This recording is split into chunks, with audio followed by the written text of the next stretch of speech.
Saudações, vamos falar um pouco sobre a Índia. Vamos começar pelo tamanho. Muita gente não consegue vislumbrar o tamanho da Índia. Ela tem 3.287.263 km².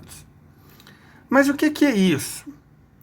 Vou mostrar esse mapa aqui para você ter uma ideia. Como você pode ver, a Índia seria do tamanho da soma dos estados do Nordeste, do Sudeste, do Sul, Goiás, Distrito Federal e Mato Grosso do Sul juntos. Ou se fosse um país, seria maior do que a soma da Argentina, do Chile e do Uruguai reunidos. Então é um país grande. A Índia, que o governo local quer que seja conhecido como Bharat, o que eu acho justo.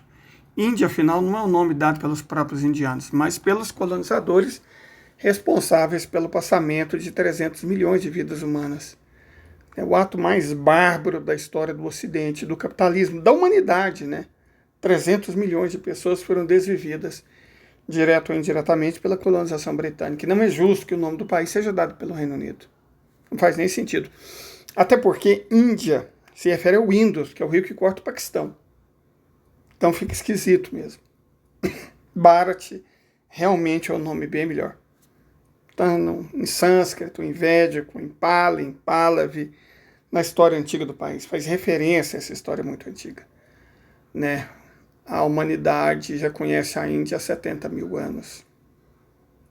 A nossa espécie. Então, é um dos primeiros locais desse planeta para onde o ser humano foi depois de sair da África. Acho que só não tão antigo quanto o Oriente Médio. O país tem meio que um formato de útero, né, que dá um certo sentido à sua simbologia de mãe do mundo, e é limitado pelo Himalaia ao norte, pelo Oceano Índico a oeste, pelo Golfo de Bengala a leste, é a Península do Deccan, originalmente surgida na Antártida, centenas de milhões de anos atrás, que foi acabar parando na Ásia. A Índia tem uma história geológica também muito antiga, né, muito rica. Há 140, 170 milhões de anos ela fazia parte de Gondwana. A Antártica e a Austrália se separaram, né, da massa que tinha a África e a América do Sul, e a Índia estava conectada com a Antártica. E aí, num determinado momento, cento e poucos milhões de anos atrás, ela saiu e começou a se dirigir rumo ao norte. Ela é a Austrália. No meio do caminho, ela deixou Madagascar, ao lado da África. Madagascar não faz parte, geologicamente, do continente africano, fazia parte da Índia. Tanto que a fauna era bem diferente. Aí, uns 40 milhões de anos atrás, ela chocou-se com a Ásia, e desse choque surgiram essas montanhas aí que vocês estão vendo. As montanhas do Himalaia. Então, as montanhas do Himalaia resultam de um choque tectônico entre a placa indiana, né, que se separou da australiana, e a placa euroasiática. O resultado foi essa enorme cadeia de montanha, porque o mar que estava entre eles se levantou. E isso faz com que a Índia não só tenha um clima frio de alta montanha, quase subpolar, mas tem regiões de clima temperado, que nós normalmente não associamos ao país, né? Mais conhecido por possuir um clima de natureza tropical monsônica. Inclusive, é a presença do Himalaia que produz o clima monsônico. Como é que é o clima monsônico? Deixa eu explicar aqui. No verão, massas de ar de alta umidade se concentram sob o Oceano Índico e levam a umidade até o contraforte do Himalaia. Chegando no Himalaia, ela sobe. Ao subir, a temperatura cai, essa umidade condensa e se transforma nas chuvas de monções ao longo de todos os contrafortes da Cordilheira do Himalaia, o que provoca uma época de muita chuva, certo? Durante alguns meses do ano, 3, 4 meses, conforme a região, a chuva se concentra, mas em quantidades enormes, enormes. Goiás tem um clima submonsônico. Então chove na região onde eu moro, no verão, 1.200 milímetros.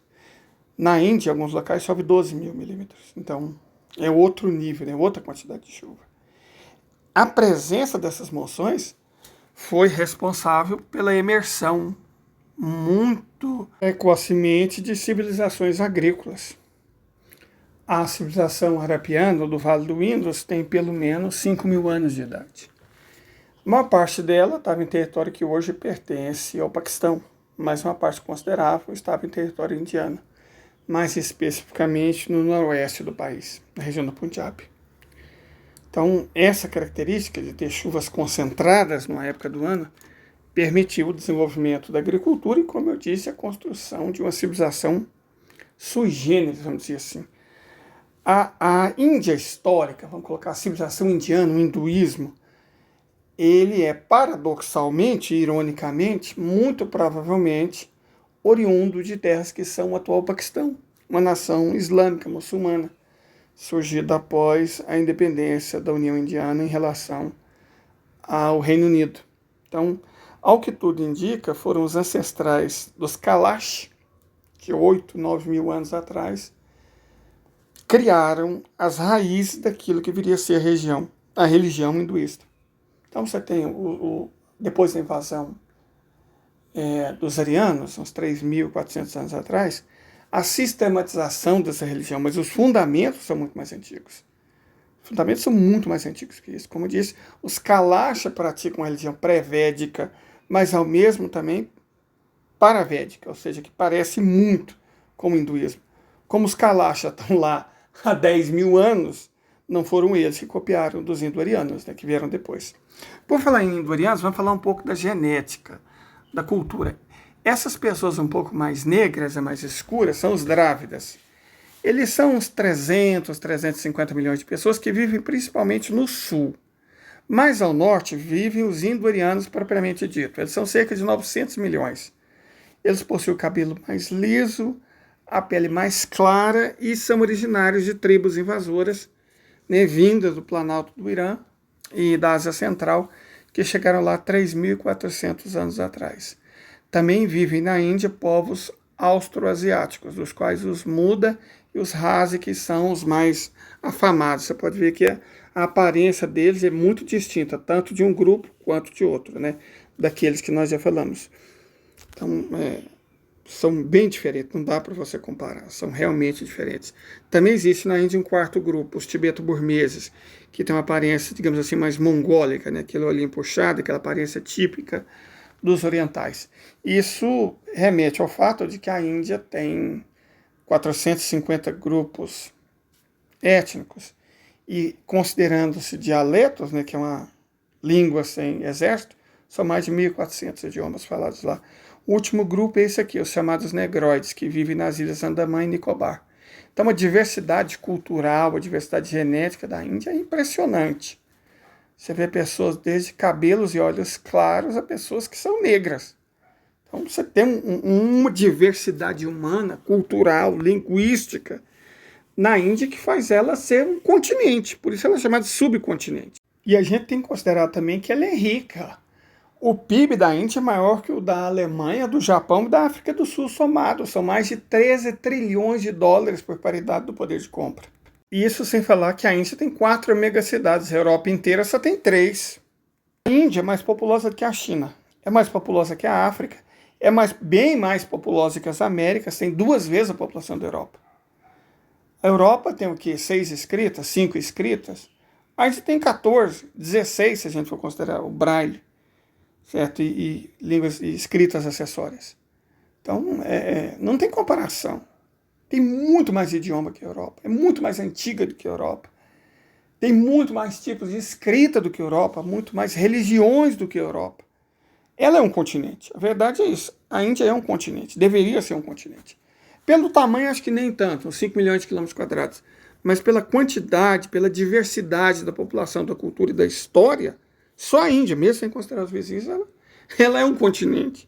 Por isso, o subcontinente indiano é um termo justo. O país tem uma economia bastante diversificada, agricultura, certo? Desde práticas modernas até práticas ancestrais, como a agroecologia. Né? Tem um certo Tarzan suíço no Brasil que se vende, o criador da agroecologia. Não, irmão. Quem criou a agroecologia foram os indianos. Os indianos e os nativos da Austrália. Não foi na Suíça, não, tá? Na Suíça é um local que, não sei se vocês sabem, eles comem cachorrinhos, eles comem gato. Sabe? Quem come filhote de cachorro, quem come gato é suíço. Então, esquece o cosplay lá de pai da terra, de Tarzan. Quem cria a agroecologia foram os indianos. Muita coisa deles foi roubada, inclusive o algarismo. O algarismo arábico é, na verdade, indiano. Grande país, grande povo, grande civilização.